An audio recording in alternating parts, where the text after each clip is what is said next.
Welcome back. So now we have the last panel of the day. We saved the best bit for last, obviously. So we'll talk about how to professionalize the European games industry and the investment environment. So what can we do to make ourselves better? And of course, I have a studio impulse to start the discussion. So with me, I have none other than Utz Stauder of Ludopium. Utz, can you tell us your story, please? Absolutely. Thank you, Pierre. Okay, so my name is Utz. I'm from Ludopium, but I'll have an introduction slide later on. So let's just get started. We don't have much time. I'm going to talk a little bit about how we managed to grow as a young studio going out of school. So maybe there's something you can take away from this. I am co-founder, CEO, and programmer at our little studio. I have a background in TV and film production. I do freelance lecturing at the School of Games here in Cologne, where I teach people how to program games. So that's also a lot of fun. And I do stream to a Twitch channel together with some fellow indie developers. We have a channel together, twitch.tv/indiesträuches. If you want to watch this on Twitch, go there, leave a follow, check it out. We stream how we basically work on our games. So that's basically a little profile. I am 31 years old, for those that are interested. And yeah, we as a studio, we made Vectronome. It's a music game, it's a rhythm game that is available on multiple platforms. It's our first product we developed as a young team. It's available on Steam and on Nintendo Switch and on mobile. I'm going to talk a little bit about the founders of the team. That is Balint, George, Juan, and me. And we were all studying at the Cologne Game Lab when we first met. So this is where we met and where we basically went to learn how to make games. It's an international study program, which means everything is taught in English, which also means that a lot of international students were invited to join this program, and that made the whole landscape of the people studying there very international and very multicultural, which was really cool because the team that are now the founders of the studio, only one person is actually German, and that's me. So German study program, but international focus. So there are 2 Hungarians, Colombian, and a German. So we took our first steps here, establishing our own international network, which later on led to us actually also founding a company and developing and releasing a successful game. So the main question is how we actually benefited from acceleration and the general ecosystem support that we got during that journey, because none of this we did alone. We had a lot of help. So in the next slides, I'm going to talk about some partners that we worked with and how they helped us becoming what we are right now. So first off, there's Spielfabrik. Actually, you probably all know what Spielfabrik is, so I'm not going to talk about what they specifically generally do, but what they specifically did for us. Back in 2016, I think it's already 4 years ago already. We basically were working on the first prototype of our game. It was during a game jam, and then there was the call for project for the Spielfabrik Accelerator. We didn't really know what that was, but we applied anyways. And long story short, now we have a company, and all of that basically happened because of Spielfabrik. We got essential games industry and business know-how through them. So like, how do we do like a business plan? How do we pitch to publishers? All of that stuff that's now, it comes naturally. We didn't know anything about. So we were just little kids that like to do games, basically. With that also came an international network of contacts, and also the contact to our publisher of our first game, that was Arte France, to be exact. So they gave us like financial and creative partnership, and we've been working with them ever since, basically 2016. So they co-produced the prototype and then went on to also publish the game and let us bring it to all the platforms that Vectronome is out now. That is, PC, Mac, Switch, iOS, and Android, as I mentioned before. Next big thing was all the local factors we had in the city of Cologne. That was first and foremost the Cologne Game Lab, where we all studied. Later on, the business incubator of the Cologne Game Farmers of the Cologne Game Lab, where we had access to office space and furthermore networking opportunities. We then later on moved into the Cologne Game House, which is a co-working space in the city here, subsidied by the city of Cologne. So a lot of support financially and also in terms of infrastructure. And then last but not least, the Filmmedienstiftung NRW is the regional funding provider in a way. So they basically fund concept, prototype, and production of little game projects. And at this point, we're working on a prototype that was also funded in the concept phase as our follow-up title to Vectronome. So, I mean, this is a 5-minute short impulse. To sum this up, how we made it. We had a lot of help, but we were also actively looking for that.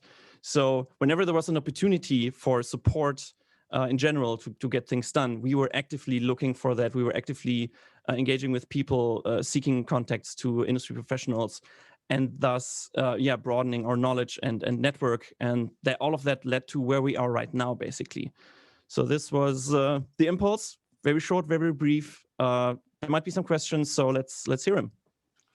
Thanks a lot, Utz, and congratulations to the success. Yeah, maybe one question.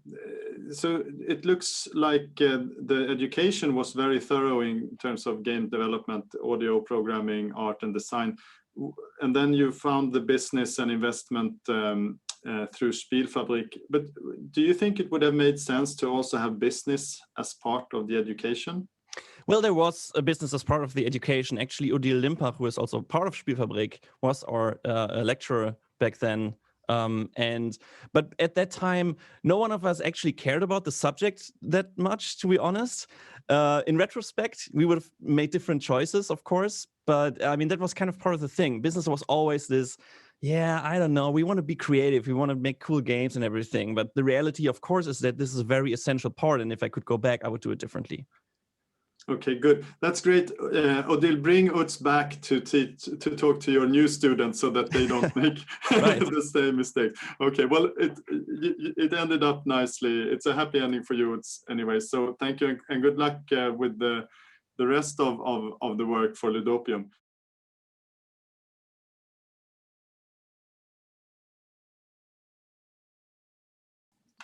All right, so I now have the final panel of the day, and look at all these glorious luminaries of the industry. So great to have you. I have Davor Švajić from Zagreb.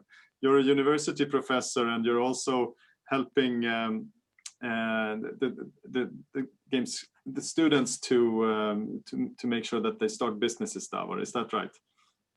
Yeah, well, not yet in a full study program, but yes, we do it through different types of workshops, programs, classes that are dedicated to game design. Yeah, you could say we are starting to do it. And you're also the Vice Dean for International and Institutional Cooperation. Why is international and institutional cooperation important for games? Well, what do you think? Well, I say it's a global industry and it combines many different professions. Yes, of course. And I think Utz's presentation was actually great because you saw the mix of people that are now involved in his company.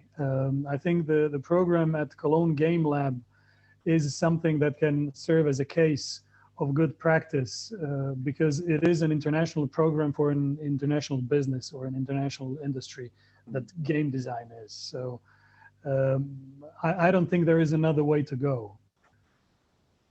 Good. No, I've seen a lot of failures, to be honest, when it's been too limited in scope. So I think you're onto something. Welcome anyway, Davor. Yes, thank you, and greetings to everyone watching us. We have a pretty good turnout, to be honest. That's great. So next panelist is Adrien Larosé from Arte. Hello, how are you doing? Hi, pretty good, thank you. So what a funny coincidence. You were the publisher, or Arte was the publisher of Utz's game. So how did that come about? Yeah, I mean, I can't believe it's been 4 years in the making already. Utz has like longer hair now, so it proves that making a game is long and that you need support to do it. Wow, I don't know what does that say about me? How many? I have no games left in me, I guess. But you're a public service broadcaster, aren't you? Why are you in games anyway? Yeah, we began in 2013, I think, with a first game that looked like an interactive thingy that was kind of a blend between a game and a documentary. It's called Typewriter, and for us, it was like it made sense for us to do that kind of program because we were already involved into interactive. Interactive websites like web documentaries or web series or VR or that kind of stuff, and it was great success. Typewriter was sold over 1 million copies or something like that, and we realized that we had great stories to tell through video game, the same way we can tell the stories about our culture or Europe through documentaries or movies. We can do that in games too, to reach a different audience. And I guess that the public service needs to be where the people are. And so, yeah, we began co-produce game in the first place, the same way we can co-produce other kind of projects. And so, yeah, we began to bring creative support, but also financial support to studios, and from a few years now also publish the game that we are co-producing. Thank you. Spoken like a true public service person, isn't it? What is it? Entertain and educate, isn't that it? Or yeah, that's the let's say credo? that. All right, excellent. Welcome, Adrian. Okay, and I have also with me none other than Benedict Rindel, and you're the CEO of. It's no longer Ubisoft Blue Byte, is it? What's the name now? Well, no, actually, it is Ubisoft Blue Byte. It was Blue Byte before. Oh, that's how. Okay, so we're now part of Ubisoft for almost 20 years, and we said, well, let's make that official. You added the family name to absolutely. And you're a developer. So how do you see? So tell us about. You're a German developer, and you're owned by a French publisher. Isn't that beautiful? It's just it's like the steel and coal union. Robert Schumann would be so proud. I'm not going to complain. I mean, I think we're doing quite well with our French partners here. Okay. And does this mean that you focus on making games and you leave all the business decisions to your mother? I think that was probably, well, it was never really the case, but it was very much the case until maybe 10 years ago. But I think that has really changed. So I think even in a big international company like Ubisoft, I think every development team today has to have a business mindset as well. That has really been changing, and I think it's a very important shift we are seeing in the industry.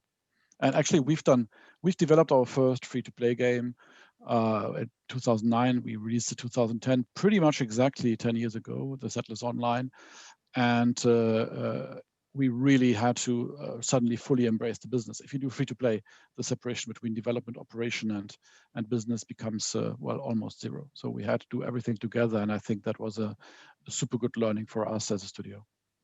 Mm-hmm. But so if you have a business mindset, that's almost like being an independent inside a global company. To what extent can you benefit from the resources of the concern? Well, I mean, of course we benefit. I mean, they are still. I mean, we have representation all around the globe. We have experts on every perceivable field, and last not least, we have a network of people that are literally around the globe that we benefit from. And I mean, we talk a lot about funding today. Obviously, one of the best parts of being, like me, part of a big international group is that financing is almost never an issue. If we convince with the game that we want to do, the financing will come from our mother company. Okay, that's really interesting. Let's move to Henrik. Henrik Lesser, welcome also to you on the panel. You're the CEO of Remote Control in Munich and game developer, and also you're the chairman of European Game Developers Federation. Yeah, you know, the company Remote Control Production for 15 years is kind of, you know, similar to what Spielfabrik is doing. We're doing it just for much longer now, but it's similar. And we help other developers to succeed. So Remote Control Production itself is not a developer. We built this kind of family. So I think we built a group, you know, Bene with Ubisoft, you know, that we are not, so we don't fully own the companies, but we embrace the entrepreneurship not only in spirit and but especially also in shares. So all our developers are still captains of their own destiny, so they can make the decisions on their own. Okay, and what about the European Game Developers Federation? That's the one of the meta associations in Europe. So the EGDF is lobbying directly in Brussels for the belongings, especially of small and medium-sized development studios. We are roughly representing 3,000 studios over Europe. So it's a pretty big group. We're doing this now for 14 years. And we have 16 national associations being membered throughout Europe. That's right. And the Swedish association that I work for is one of the members. So that's why it's a federation, an association of associations. Okay, great. So when you listen to Benedict talk about the advantages of being inside a larger organization, how can an independent European developer have access to similar things like that unless they're acquired by a bigger player? I think one thing is very great for all of us is that the public sector obviously is changing their mindset. You know, Arte, as in the end a public service company, started investing into it, but nowadays we have all kinds of national subsidy programs, which are great. We have obviously the media fund from Europe. There were certain projects even going to the horizon, but that's way more complicated. So there is these kinds of possibilities, and you know what the speakers have been said before, especially in the Nordics, there's lots of investments in games too. You know, that very much depends on the country. You know, in Germany that this is also happening, but not that much. You have a very lively stock market in Poland, in the UK with the AIM and so on. So there's all kinds of various ways, but the traditional route, especially for indies are who start out, is either, you know, for a much longer time after university, pasta and tuna. So basically bootstrapping and living on very, very low money. Or talk to the likes of Ubisoft and so on, who still do third-party development from time to time, or co-dev is something which is definitely rising. So you get work-for-hire contracts, which I ideally incentivize with additional royalties over time. So you may be able to get a little margin in development, but to be honest, that's quite naive to think when you are a newbie, because you will fuck some stuff up. So you're not making money on development. But if you have an additional incentive in royalties, that's something where you over time can build leverage, show skin in the game, then apply for a subsidy where you also have to show your money and then kind of climb the ladder on how you finance yourself. Okay, but that's all great, and I love that you're optimistic and that you see solutions, Henrik. But let's talk about problems. Let's be dark here for a moment. What are the obstacles for the European developers, and maybe in terms of professionalization? So what's keeping us for being more successful, and in particular in terms of management? Yeah, so to start with the developers themselves, one thing I think which is very important is that the indie developer, they have to understand that they are building a company too.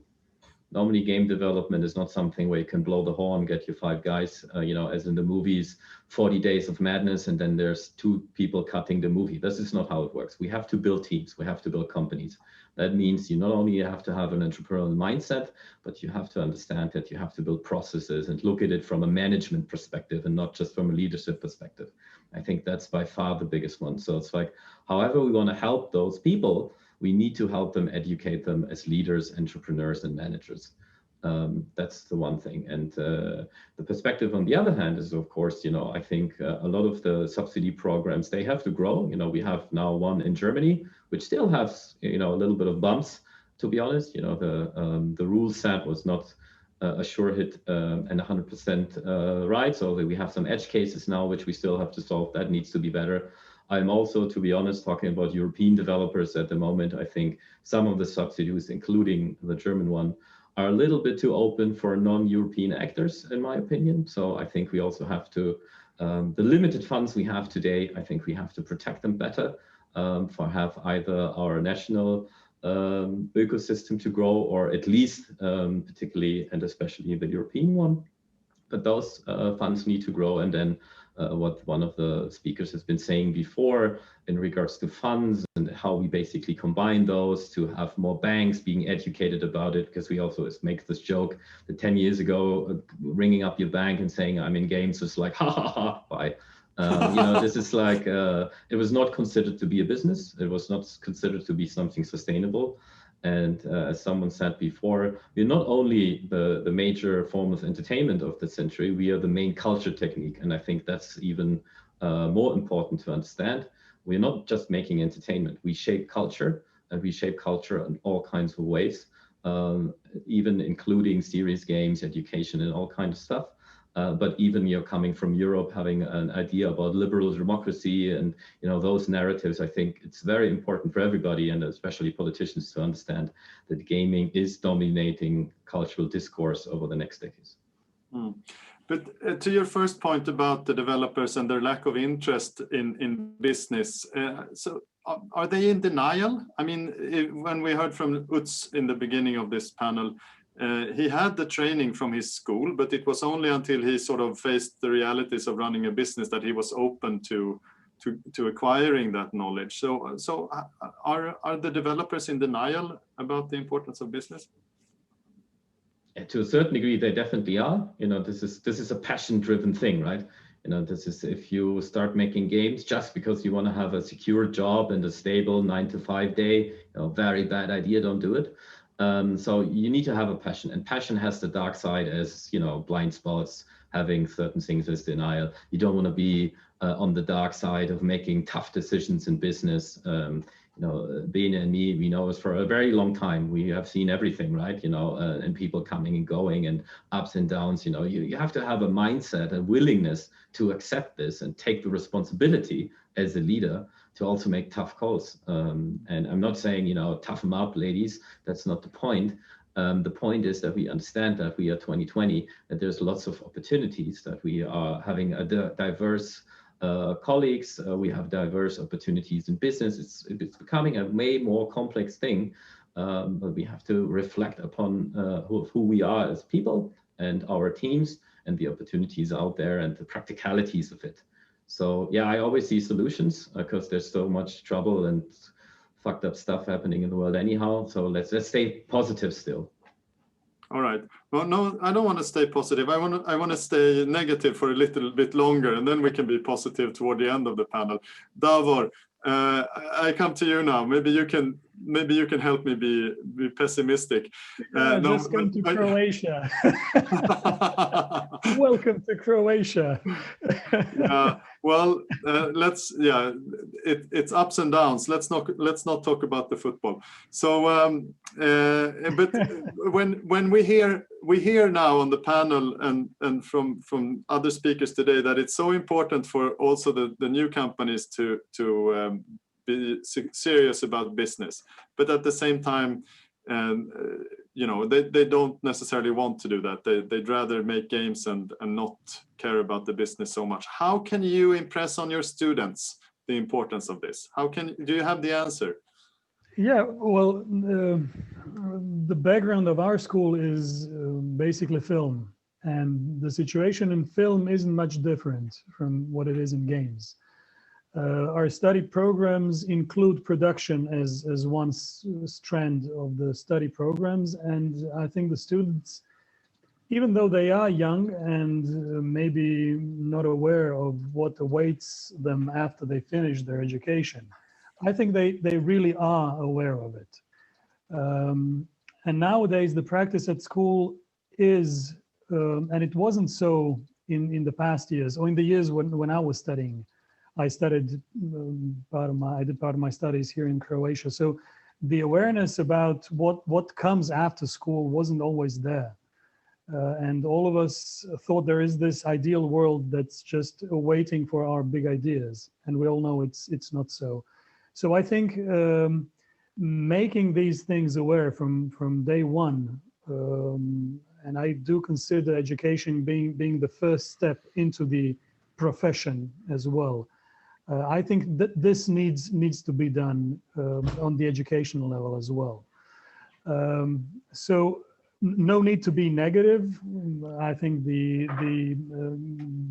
it'll be better to say be realistic and do dedicate some part of the educational process to skills and knowledge that are there for the students to survive after they get their diplomas. But what if I'm one of your students and I say, I'm not interested in running my own business. I just want to work for a big developer. I want to do pixel art, or I want to do smoke effects. I don't want to know about business. Of course, there are the how would you call them, the non-believers, but and someone might go that way. I mean, if the program gives you skills and knowledge that takes you in this kind of a professional direction, it's okay. I mean, the industry needs people who do not want to start their own businesses. The big companies need designers, artists, programmers, people of different disciplines, because they need the people who are going to work on their projects as well. So it's not either or. It's, I think, up to the people to make the decision which way they'll go. And talking about the education has to prepare them to go either one or the other way. That actually brings me to a different question, and it's not necessarily about management skills, but the point has been made many times that the games industry is so dynamic, and there's new technologies, and there's new markets, and there's new business models, etc. When you educate students, how can you make sure that the skills you give them are relevant in such a changing industry? Yeah, the only way is to have the industry people involved in the educational process. So, you know, the verge of things is always outside of the education. So having this close link and close relationship, not only to the maybe niche game development industry people, but to all the other stakeholders who are there and related to the field. Cultural organizations, public and private stakeholders in different industries, like the financial industry, that needs to be brought closer to the game development industry. So this is the way to go. And I think the higher education, at least in Croatia, and we are much of a smaller environment than France, Germany, or Sweden, for example, functions in that way. So we try to bring as many people from the industry who are there to bring the latest pieces of information to the students. Of course, the teachers need to be educated and involved in that area and that field as well. But that's another thing. Okay. Yeah, good. Thanks, Davor. I'm happy that you're the person making those decisions, not me. So Benedict, can I come to you now? How can European game developers, pull themselves by the hair and become more professional? How can they become more serious about developing their business? I mean, we have such great games, but the impression here is that we're lacking on the business side. So what would you give for advice to the developers? Yeah, that's a good question, and I think we've seen that statistic in one of the earlier calls when we saw that there is a lot of games developed here actually, but then not many are really owned by European companies at the end of the day. So Well, I think most of the things on what students can do has already been said. There is a lot of opportunities, and Utz has said this in his impulse here. There are a lot of opportunities to get support. You have people like Remote Control and Hendrik. We have Spielfabrik here who are organizing all of this. We are also working with a lot of smaller developers and support them. And I think that one of the very good strengths of our industry is that we really work well still as in a bit of a family-like fashion. There is not a lot of hostility that I see at all. We are talking with each other quite openly, and we support each other because we know the real value is not just the secret that I keep to myself, but that if we grow the whole ecosystem, we all will benefit.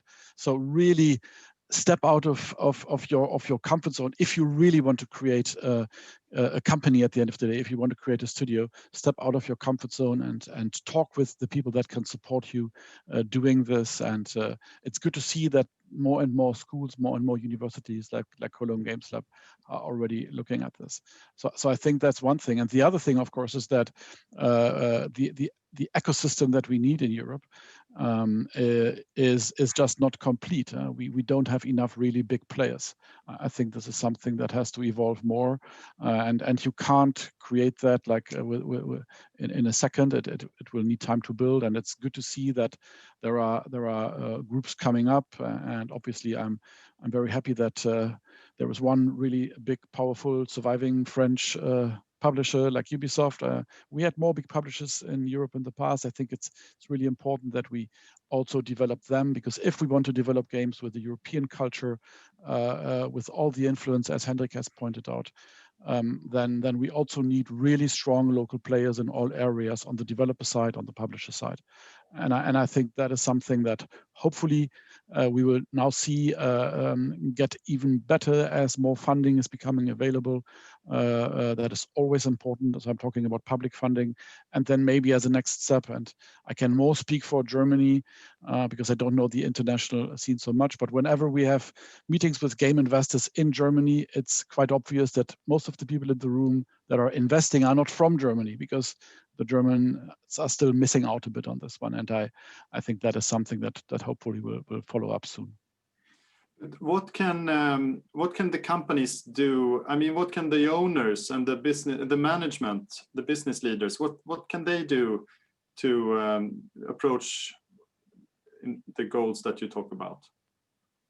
Well, I think it's pretty much what I said. I mean, we have there's a number of German studios that I'm sure a lot of people from the industry will tell the same story that I tell, that they just pick up their phone, or today you go on Skype, you don't pick up your phone anymore, and they call people. They create their networks early on.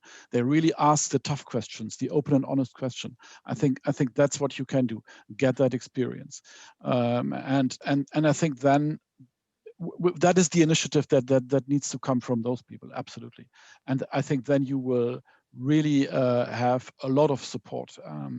Actually, I don't know anybody in the industry who would say like, no, you're a potential competitor in the future. I will not tell you what's really helpful here. I think there are some extremely good examples, some companies that by now are really quite successful, that started exactly like that as students, someone called me on the phone and said, I have a question, you've done this, and we are thinking about this step, and what would you recommend? And not that I always have the truth, but I can offer an interesting perspective maybe. And now if you do the same thing with some other people, I think that will help. So I think there is no secret recipe. There is nothing like, you have to do this and you'll be successful. But there is a lot of people around you that can really help you. And if you have that initiative, I have absolutely no doubt you will be successful, because at the end of the day, we all know here, a successful game company is not about the first great game that I have to do as my initial thing. It's really about building a team. It's about building a company, and the real value in a game in a startup, I feel, is always the team. So whenever we work with those startups and give them some feedback, that's one thing we look at. Are they really building a sustainable team there?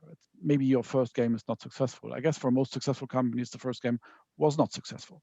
But really to build that team, to build that company, that's what counts at the end of the day.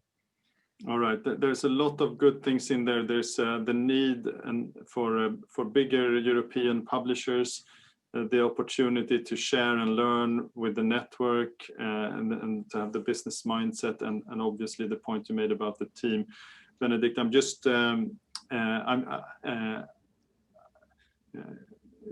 just summarizing the main points here. But we have a couple of questions from the audience, and I'd like to go to Adrian now, because we have a question from the audience, which is, how can we foster cooperation between indies and corporates like Ubisoft and Arte? So can you I mean, you're already doing that. We already saw one case of that. So you must be doing something right. But what can you share then, you know, in the spirit of what Benedict just said? What can you share from your work to make this an attitude that spreads in the European industry? Yeah, I mean, we began like 4 years ago, something like that, with a public call for projects. Nobody knew that we, like even us, we weren't aware that we would be a publisher at some point. But yeah, we began to, because we realized that being only a content producer, it wasn't enough, and so we needed to be also the publisher of our own content. The reason was that there isn't enough publisher in Europe for some kind of projects, for really indie and tiny, and I would say, I don't know, RT game maybe, and our own projects were lacking right response from publishers in Europe. So we decided to become one, and I guess that it underlines something, that I think that we need more publisher.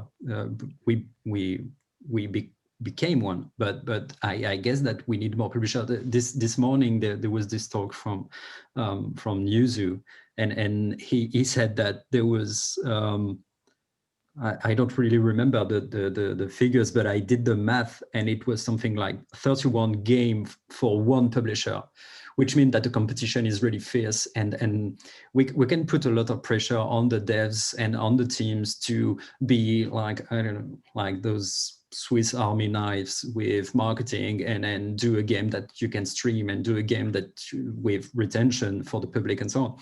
But we can also support the publisher, because we need more of them to balance that ratio.